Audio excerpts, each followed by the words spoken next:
Student good morning बच्चों। हम जो चैप्टर पढ़ रहे थे उस चैप्टर का नाम है सब करते हैं अपना काम। इसमें एक छोटी लड़की है, उसका नाम अपूर्वा है।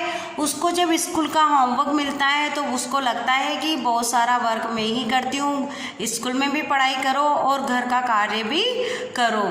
अब आपने देखा जब उसको लगा कि मधुमक्खी कुछ नहीं करती है, चिड़िया कुछ नहीं करती है, पेड़ कुछ नहीं करता, पर जब वह उनसे मिली, उनसे बात करी तो लगा कि सबका काम मुझसे ज़्यादा है, तो फिर मैं अपना कार्य खुद क्यों ना करूं।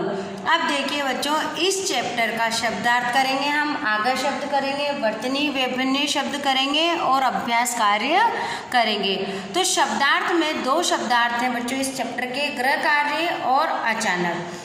गृह कार्य यानी होमवर्क, तो इसका अर्थ है घर के लिए काम। गृह कार्य यानी घर के लिए काम। अचानक यानी एकदम, अचानक यानी एकदम।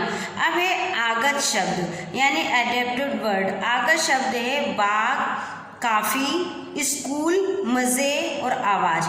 बाग, बाग किसको बोलते हैं? बाग जो शब्द है वो किसका शब्द है? उर्दू फारसी का। किसका है? उर्दू फारसी का। काफ़ी, काफ़ी किसका है? उर्दू फारसी का। स्कूल, स्कूल किसका है? अंग्रेजी। स्कूल किसका है? अंग्रेजी। मज़े, मज़े उर्दू फारसी। आवाज़ है उर्दू फारसी। बाग किसका है? उर्दू फारसी का। काफ़ी उर्दू फारसी, मज़े उर्दू फारसी और आवाज़ उर्दू फारसी। और जो इसमें सिर्फ स्कूल शब्द है वो है अंग्रेजी का शब्द। अब है वर्तनी वैभिन्य। वर्तनी वैभिन्य क्या है बच्चों? मानक वर्तनी और प्रचलित वर्तनी। मानक वर्तनी और प्रचलित वर्तनी। अब मानक वर्तनी में देखिए आप, इकट्ठा, ये जो ट है इसके नीचे क्या लगा हुआ है? हलंत लगा हुआ है, यानी कि आधा है।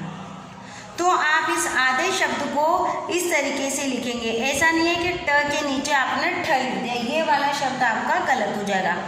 पत्ते, आधा त और पूरा त, ये वाला त गलत है। बंद, किसकी आवाज़ आ रही है इसमें? न की। तो पहले हम क्या करते थे? आधा न लगाते थे। आज के मानक वर्तनी के शब्द में हम बिंदी लगाते हैं। मिट्टी, मानक वर्तनी में मिट्टी, तो आधा ट और पूरा ट। तो आप ट के नीचे ट नहीं लिखे, क्या करेंगे? मिट्टी। इस तरीके से मानक वर्तनी और प्रचलित वर्तनी के शब्द हम लिख सकते हैं। तो बच्चों ये तो हुआ आपका शब्दार्थ, ये हुआ आपके मानक वर्तनी और ये हो गए आपके आगत शब्द। अब आप आइए पेज नंबर 85 पर। इसके पहले हम इसके क्वेश्चन आंसर भी एक बार देख लेते हैं। अपूर्वा क्या कर रही थी? अपूर्वा क्या कर रही थी? अपूर्वा बाग के नीचे बैठकर अपना पाठ याद कर रही थी या बाग के नीचे बैठकर अपनी पढ़ाई कर रही थी। पढ़ाई से थक जाने पर अपूर्वा क्या सोचने लगी? पढ़ाई से थक जाने पर उसने सोचा कि मैं ही कितना सारा काम करती हूँ, बाकी के सब तो कुछ भी कार्य नहीं करते। मधुमक्खियाँ क्या कर रही थी? मधुमक्खियाँ एक फूल से दूसरे फूलों तक जाती और फूलों का रस चूस रही थी। पेड़ क्या काम करते हैं? पेड़ का हर अंग कार्य करता है। पेड़ की जड़ों से लेके पत्ते तक उनका कार्य होता है। चिड़िया किस लिए इधर उधर उड़ती फिरती है? चिड़िया एक एक दाने के लिए इधर उधर उड़ती फिरती है। अब आते हैं बच्चों हम पेज नंबर 85 पर। अपूर्वा कहाँ बैठी थी? बाग में, स्कूल में, घर में? अपूर्वा बाग में बैठी थी। एक फूल से दूसरे फूल पर कौन जा रही थी? चिड़िया, मधुमक्खियाँ या तितलियाँ? एक फूल से दूसरे फूल पर मधुमक्खियाँ जा रही थी। पेड़ हमें क्या देते हैं? पेड़ हमें फल देते हैं, पत्ते देते हैं या डाली देते हैं? पेड़ हमें फल देते हैं। क्या अंत में अपूर्वा को बात समझ में आ गई? नहीं। हाँ या पता नहीं? क्या अंत में अपूर्वा को बात समझ में आ गई? नहीं। क्या आंसर है इसका? नहीं। बताओ किसने क्या कहा? स्कूल से इतना गृह कार्य मिल जाता है, ये बात किसने कही थी? अपूर्वा ने। तुम तो बहुत सुखी हो, ये किससे कहा? ये किसने कहा था बच्चों? अपूर्वा ने कहा था। और किससे कहा था? मधुमक्खी से। मेरे शरीर का हर अंग दिन रात काम करता है, किसने कहा? पेड़ ने कहा। घर बनाने के लिए भी बहुत मेहनत करनी पड़ती है, किसने बोला बच्चों? चिड़िया ने। तो आप अपनी पेंसिल और इरेजर लेके बैठे हैं, आप अपनी पेंसिल और इरेजर लो और फटाफट से इसकी एक्सरसाइज फील करते रहो। फर्स्ट देखना आपको, अपूर्वा कहाँ बैठी थी? अपूर्वा बाग में। एक फूल से दूसरे फूल पर कौन जा रही थी? मधुमक्खी। पेड़ हमें क्या देते हैं? फल। क्या अंत में अपूर्वा को बात समझ में आ गई? नहीं। अब देखते हैं हम किसने किससे कहा। स्कूल से इतना गृह कार्य मिल जाता है, अपूर्वा ने कहा। क्या फील करेंगे यहाँ? अपूर्वा। तुम तो बहुत सुखी हो, अपूर्वा ने कहा।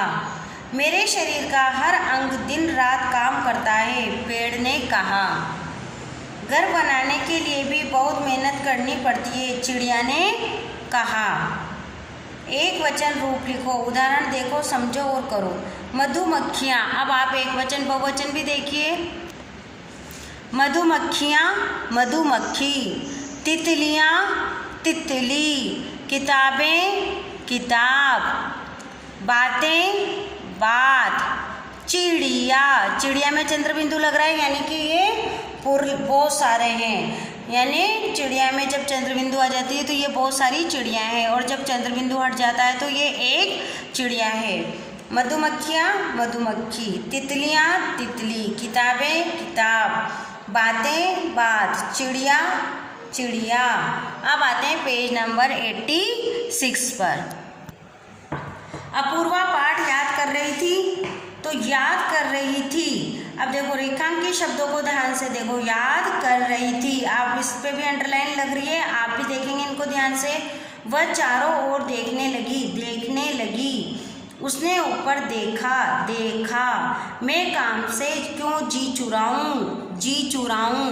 तो बच्चों रेखांकित शब्दों में किसी काम के होने या करने का पता चल रहा है, इसे क्या कहते हैं? हम क्रिया कहते हैं। आपको मैंने पहले भी बताया था, किसी कार्य का होने या करने का पता चले उसे क्रिया कहते हैं। किसे क्रिया कहते हैं? जब किसी कार्य के होने या करने का पता चले उसे क्रिया कहते हैं।